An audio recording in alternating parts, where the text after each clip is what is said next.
دنیا میں چمڑی کو چمکا کے کیا ملے گا؟ اگر پاپ کر رہے ہو تو اسی خوبصورت چمڑی کو قبر کے کیڑے کھائیں گے.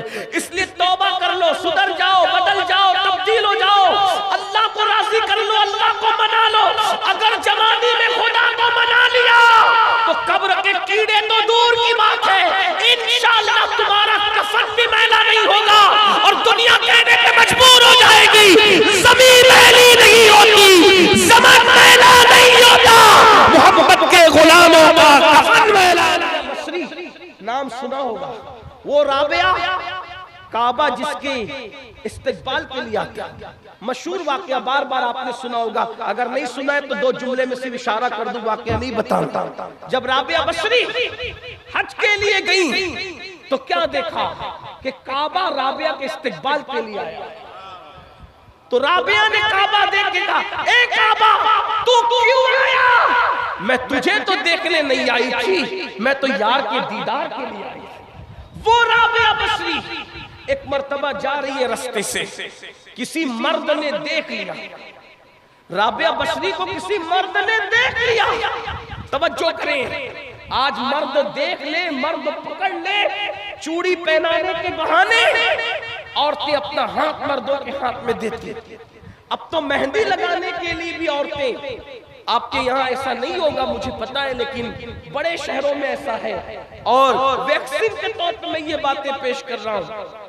مہندی لگانے کے لیے عورتیں مردوں کے پاس جاتی ہے, اس میں تو بہت سے مسلمان بھی نہیں ہوتے, اور وہ ٹائٹ جنس پہن کے بیٹھتے کمینے جان بوجھ کر خبیث, اور وہ تمہاری عورتوں کی کوہنیاں اپنی مانڈی پر رکھتے ہیں, اور مانڈی پہ رکھ کر کے پھر دلہنوں کو مہندی لگاتے ہیں, اور کس طرح پکڑتے ہیں. میں بزرگوں کے تقدس کے خیال سے اور منبر کے احترام کے خیال سے یہاں اس کا تذکرہ نہیں کرنا چاہتا, ورنہ ہم لوگ گراؤنڈ ریئلٹی کے لوگ ہیں, زمینی حقائق کے لوگ ہیں. ہم دنیا کے جو وہ آسمان کے اوپر اور زمین کے نیچے کی بات کرنے سے پہلے زمینی حقائق کو آپ کے سامنے پیش کرنا چاہتے ہیں. غور کر لیں اور اچھی طرح غور کر لیں, تمہاری غیرت کہاں مرتی ہے جب تم غیر مسلم لڑکوں کے پاس اپنی بیٹیوں کو مہندی کے نام پہ بیچتے. دلہن کو ہاں اس کا شوہر بعد میں لگاتا ہے, پہلے وہ مہندی لگانے والا اور چوڑی پہنانے والا تمہاری بیٹیوں کو, تمہاری بچیوں کو اور تمہاری ہونے والی بہووں کو ہاتھ لگاتا ہے, اور اس کے بعد مہندی والا ہاتھ لگا کے کچل چکا, چوڑیے والا ہاتھ لگا کے کچل چکا, پھر رہی صحیح کسر وہ کیمرہ مین پوری کر لیتا ہے جو ویڈیو شوٹنگ کے موقع کے لیے آپ کے گھروں کی شادی میں آتا ہے. وہ باضابطہ طور پر لڑکیوں کو ہاتھ سے ٹرین کرتا ہے, اس طرح ہاتھ رکھو, ہاتھ لگا کے اس طرح دوپٹہ رکھو. کہاں جاتی ہے غیرت؟ اللہ کے رسول نے ایسے مردوں کے بارے میں کیا کہا؟ اللہ نے جنت میں لکھ رکھا ہے کہ جنت دیوسوں پہ حرام کر دی گئی, جنت دیوسوں پہ حرام کر دی گئی. پوچھا یا رسول اللہ جہنمی کون ہے اور دیوس کون ہے؟ تو فرمایا جس کے گھر کی عورتوں کے ساتھ یہ سب کیا جائے اور وہ چپ رہے, وہ دیوس ہے, دیوس. ارے تمہارے کلیجے کو کیا ہو گیا مسلمانوں؟ ایک دور وہ تھا کہ غیرت کی وجہ سے مسلمان اپنی بیٹی کے صرف دیکھ لینے والے کو برداشت نہیں کرتا تھا, اور آج مہندیوں کے نام پہ, چوڑیوں کے نام پہ, بیوٹی پارلروں کے نام پہ یہ سب کچھ ہو رہا ہے. کہاں ہیں ہم, کہاں ہیں ہم؟ یہ دیوسیت تمہیں برباد کر رہی ہے. تو عرض یہ کر رہا تھا کہ رابعہ بصری کو ایک مرد نے صرف دیکھ لیا, اللہ کا خوف اتنا طاری ہوا کہ اللہ کے خوف سے رابعہ زمین پہ گر گئی اور ہاتھ ٹوٹ گئے. ہاتھ ٹوٹا تو کہا اللہ تیرا شکر ہے. جس عورت کو کوئی مرد پاپ کی نظر سے دیکھے تو اس کو یہ دکھ ضرور ملنا چاہیے. حالانکہ اس میں رابعہ کا کیا قصور تھا, حضرت رابعہ کا کیا قصور تھا؟ لگے ہاتھوں میری قوم کی جوان بیٹیوں سے بات کرتے.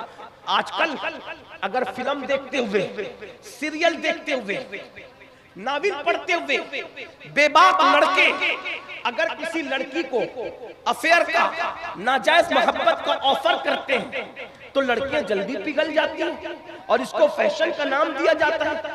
قوم کی بیٹیوں سنو, آج تو بیٹیاں منکرین اسلام کے ساتھ بھی افیئر کر رہی ہیں.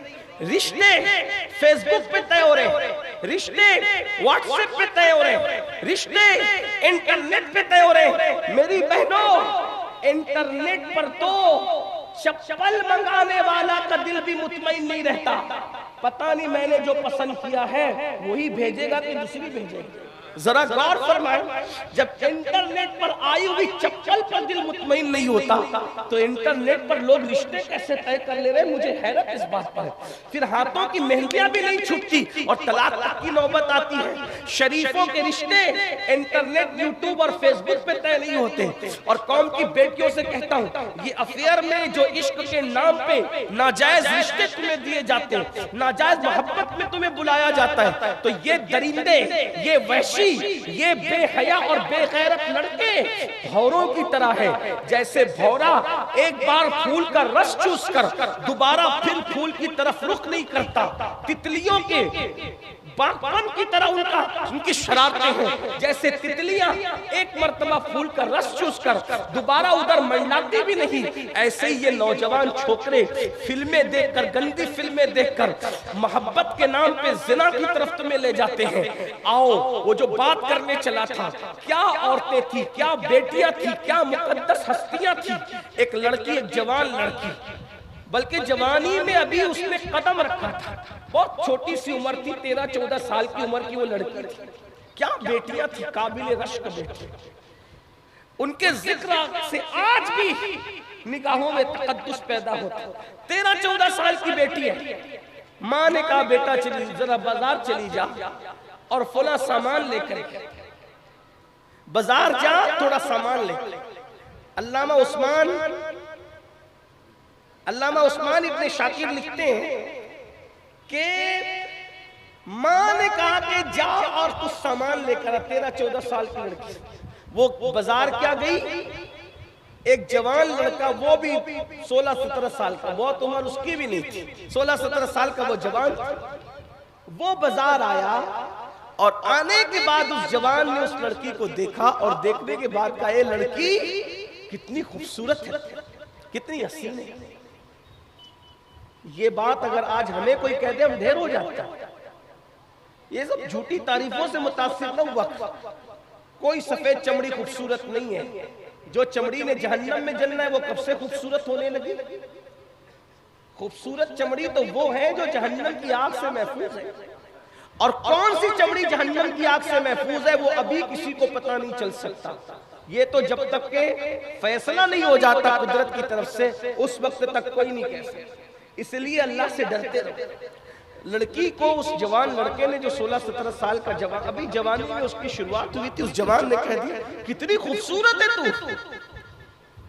اور تیرے پورے وجود میں تیری آنکھیں کتنی خوبصورت، جی چاہتا ہے تیری جھیل سی آنکھوں میں ڈوب جاؤں۔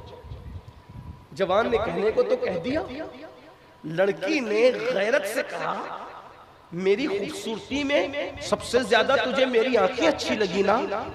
اس نے کہا ہاں، کیا حسین ہے تیری آنکھیں، غزال سی آنکھیں، نرگس سی آنکھیں، جھیل سی آنکھیں، کتنی خوبصورت ہے تیری آنکھیں۔ اس لڑکی نے غصے اور غیرت کے ملے جلے جذبات میں کہا رک ٹھہر، ابھی تیرا علاج کرتی ہوں۔ وہ جوان وہی ٹھہر گئے، لڑکی گئی اور چند منٹوں کے بعد ایک بوڑھی کنیز آئی، اس کے ہاتھ میں ایک پلیٹ تھی، تشت، اور وہ ڈھکا ہوا تھا کپڑے سے۔ آنے والی کنیز نے کہا اے لڑکے تو ہی وہ جوان ہے نا، تھوڑی دیر پہلے کسی لڑکی کے حسن و جمال اور اس کی آنکھوں کی تو نے تعریف کی؟ ہاں میں وہی جوان ہوں۔ کہا اس لڑکی نے یہ تمہیں تحفہ بھیجا ہے۔ وہ جوان سمجھ گیا پہلی ہی محبت کامیاب، پہلی ملاقات کامیاب، لیکن جیسے ہی اس نے تشت سے کپڑا ہٹایا حیران رہ گیا۔ ایک چٹھی تھی اور خون آلود کٹی ہوئی آنکھیں، کٹی ہوئی آنکھیں خون آلود تشت میں رکھی ہوئی، اور ساتھ ایک چٹھی اٹھا کے پڑھا تو لکھا ہوا تھا اے جوان میری آنکھیں تجھے خوبصورت لگی ہے نا، اس لیے میں نے یہ آنکھیں کاٹ کر تجھے بھیج دیا، یہ کٹی ہوئی آنکھیں لے لے اور مجھے بھول جا، دوبارہ مجھے کبھی یاد مت کرنا۔ وہ آنکھیں جو مردوں کو میری طرف متوجہ کر کے مجھے پاپ میں مبتلا کریں، ایسی آنکھیں میں اپنے ماتھے پر کبھی رکھنا پسند نہیں کر سکتی۔ میں اندھی بن کر تو رہنا پسند کر سکتی ہوں، مگر بے حیا اور بے غیرت بن کر کے رہنا پسند نہیں کر سکتی۔ اس جوان کے پیروں کے نیچے سے زمین کھسک گئی اور اس جوان نے سوچا یا اللہ، میرے چند جملوں کی وجہ سے ایک لڑکی کی آنکھیں چلی گئی، وہ نابینا ہو گئی، وہ اندھی ہو گئی، کون اس سے شادی کرے گا؟ کون اس کو بیوی بنائے گا؟ کون اس سے نکاح کرے گا؟ چلو اللہ سے توبہ، اللہ کی بارگاہ میں توبہ کرنا چاہتا۔ وہ جوان گھر آیا بوجھل قدموں سے، پوری رات تڑپتا رہا، روتا رہا، معافی مانگتا رہا۔ کسی کہنے والے نے بہت اچھا جملہ کہا ہے، دل دکھاتے ہیں مخلوق کا اور توبہ کرتے ہیں اللہ کی بارگاہ میں۔ حالانکہ قدرت تو قانون بنا چکی ہے کہ جب تک میرے بندے معاف نہیں کریں گے، حق تلفی کرنے والوں کو میں بھی معاف نہیں کروں گا۔ لیکن وہ جوان سوجھ بوجھ والا تھا، اس جوان کی کوئی بے ادبی نہیں کر رہا، اس کی انداز بیاں ایسا ہے، ورنہ تصور میں بھی کہیں اس جوان کی بے ادبی نہیں ہے۔ وہ جوان میرے سر پر، میری آنکھوں پر، میرے دل پر، میرے قلب پر، میرے جگر پر اس کی نالین کا نقش، لیکن اللہ اکبر، رات بھر روتا رہا، توبہ کرتا رہا۔ صبح ہوئی، دل میں خیال آیا، اے جوان، دل دکھانا مخلوق کا اور توبہ کرنا رب کی بارگاہ میں، چلو اس سے بھی تو معافی مانگ لیں، اس سے بھی تو معافی طلب کر لیں۔ اور وہ جوان جب گیا اس لڑکی کے محلے میں تو کیا دیکھا کہ پورا محلہ غم میں ڈوبا ہے اور لوگ کسی جنازے کو پورے عزت اور احترام کے ساتھ اٹھا رہے ہیں، پورے محلے کو روتا دیکھا۔ اس جوان نے کہا کس معزز ہستی کا انتقال ہو گیا کہ پورا محلہ غم میں ڈوبا ہوا ہے، ایک گھر نہیں پورا محلہ۔ تو کسی نے کہا پتہ نہیں کون منچلا تھا، پتہ نہیں کون دیوانہ تھا، ہمارے محلے کی بیٹی کل صبح بازار گئی، اس کی آنکھوں کی کسی نے تعریف کیا کر دی، غیرت کی وجہ سے اس بیٹی نے آنکھیں کاٹ کے اس کو بھجا دیا، اور غیرت کی وجہ سے آنکھیں تو کاٹ لی لیکن برداشت نہ کر سکی، دن بھر تڑپتی رہی، رات بھر تڑپتی رہی، آنکھوں کا کاٹنے کا دکھ اس سے برداشت نہ ہوا، اور صبح ہوتے ہوتے اس بیٹی کا انتقال ہو گیا۔ ہماری غیرت مند بیٹی نے آبرو بچانے کے لیے اپنی جان تک دے دی، مر گئی، وہ دنیا چھوڑ دیا اس نے۔ اس جوان نے کہا اے جوان، تیرے چند جملوں نے صرف کسی کی آنکھیں نہیں بلکہ کسی کی جان تک لے لی ہے۔ ایک قوم کی بیٹی نے صرف آنکھیں نہیں کھویا بلکہ تیرے چند جملوں کی وجہ سے اس نے تو جان کھو دی ہے۔ مر گئی ایک قوم کی ایک بغیرت بیٹی، ایک باغیرت بیٹی مر گئی ایک قوم کی۔ اے جوان، تینے کیا کر دیا؟ احساس، احساس، احساس۔ پھر اس جوان نے جو 16-17 سال کا جوان تھا، اس نے اللہ کی بارگاہ میں سچی توبہ کی، مولا میرے چند جملوں سے کسی کی آنکھ جا سکتی ہے، کسی کی جان جا سکتی ہے، اب میں تجھ سے وعدہ کرتا ہوں کہ کبھی بھی میں کوئی عورت تو کیا کسی مرد کو بھی نظر بھر کے نہیں دیکھوں گا۔ اور پھر توبہ کے بعد وہ جوان ایک مرشد کی تلاش میں تھا، اور اس جوان کو مرشد ملا تو سید السادات، خاتم الولایت، فاتح خیبر، سیدنا علی ابن ابو طالب جیسا مرشد ملا۔ اور پھر وہی جوان دنیا میں امام حسن بصری کے نام سے مشہور ہو گئے، اور اسی حسن بصری کو پھر وہ مقام ملا کہ رسول اللہ کا معراج والا جبہ جو رسول اللہ نے مولا علی کو دیا تھا، وہ جبہ مولا علی نے امام حسن بصری کو عطا فرمایا۔ سلسلہ قادریہ، سلسلہ چشتیہ، سلسلہ نقشبندیہ، یہ تینوں سلسلے اگر مولا علی پہ جا کے ملتے ہیں تو اس کے دو واسطے ہیں، ایک تو امام حسین کی ذات ہے اور دوسرے سیدنا امام حسن بصری رضی اللہ تعالیٰ عنہ۔ یہ ہے جوانی میں توبہ کی برکت، یہ ہے جوانی میں توبہ کی عنایت۔ اس لئے میرے جوانوں، آؤ صدق دل سے ہم سب اللہ کی بارگاہ میں توبہ کریں، اپنے آپ کو بدلیں، زندگی میں انقلاب پیدا کریں، ورنہ یاد رکھیں یہ جوانی آئی ہے چلی جائے گی، بڑھاپے میں پچھتاؤ گے اور جو جوانی میں پاپ اور جرم کرتے ہیں اللہ ان کو اتنا دردناک بڑھاپا دیتا ہے، اتنا ذلیل بڑھاپا دیتا ہے، وہ بستروں میں چھپ چھپ کے روتے ہیں لیکن بہت دیر ہو چکی ہوتی ہے، کوئی پوچھتا نہیں۔ حتیٰ کہ جوانی میں پاپ کرنے والے بڑھاپے میں بھیک مانگتے ہیں تو قدرت ان کو بھیک بھی نہیں ملنے دیتی۔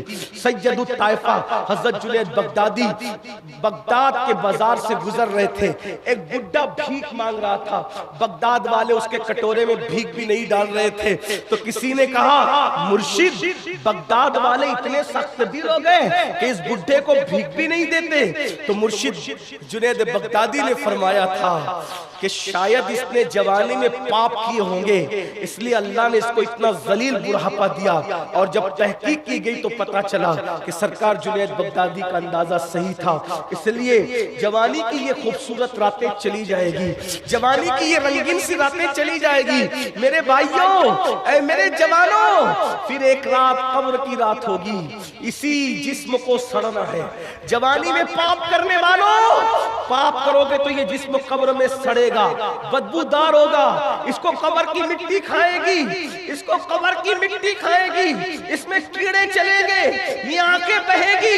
یہ بددعا کے طور پہ نہیں کہہ رہا ہوں، یہ باتیں حدیث میں آئی ہیں، یہ باتیں روایتوں میں آئی ہیں، یہ باتیں مشاہدے کی ہے۔ قبروں میں مٹی پگھال دے گی جسم کو۔ سوچو تو صحیح، جو جسم مچھر کا ڈنگ برداشت نہیں کر سکتا، جو جسم مکھی کا ڈنگ برداشت نہیں کر سکتا، جوانی میں پاپ کرنے والوں، جب اس کو کیڑے پڑیں گے، اس میں اس جسم میں کیڑے پڑیں گے، پاپ کرنے والوں کیڑے، تو کیسے برداشت کرو گے؟ کون بچائے گا؟ سفید کپڑے پہن کر اسمارٹ بننے والوں، چہرے پہ گازے حسن بن کر مل کے خوبصورت بننے والوں، کاسمیٹک آئٹم کا استعمال کر کے حسین بننے والوں، کاسمیٹک آئٹم کے استعمال کو میں منع نہیں کرتا، اگر حرام نہیں ہے تو خوبصورتی کے لیے استعمال کر سکتے ہو، لیکن یاد رکھو دنیا میں چمڑی کو چمکا کے کیا ملے گا؟ اگر پاپ کر رہے ہو تو اسی خوبصورت چمڑی کو قبر کے کیڑے کھائیں گے۔ اس لیے توبہ کر لو، سدھر جاؤ، بدل جاؤ، تبدیل ہو جاؤ، اللہ کو راضی کر لو، اللہ کو منا لو۔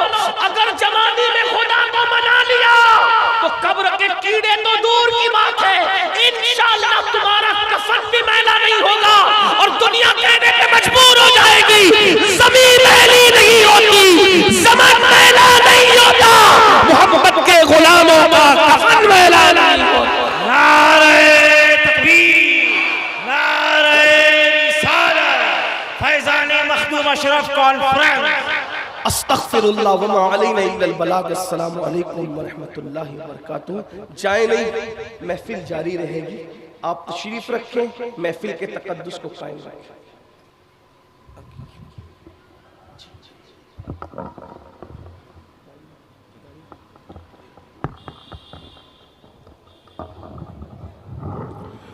آپ لوگ اطمینان کے ساتھ بالکل اپنی اپنی جگہ بیٹھے رہیں، ابھی سید مجاہد اشرف صاحب کی تقریر ہوگی، آپ لوگ بالکل اطمینان اور سکون سے بیٹھے رہیں گے۔ شاعر اسلام جناب فیضان سرور صاحب کی نعت خوانی ہوگی، اس لیے آپ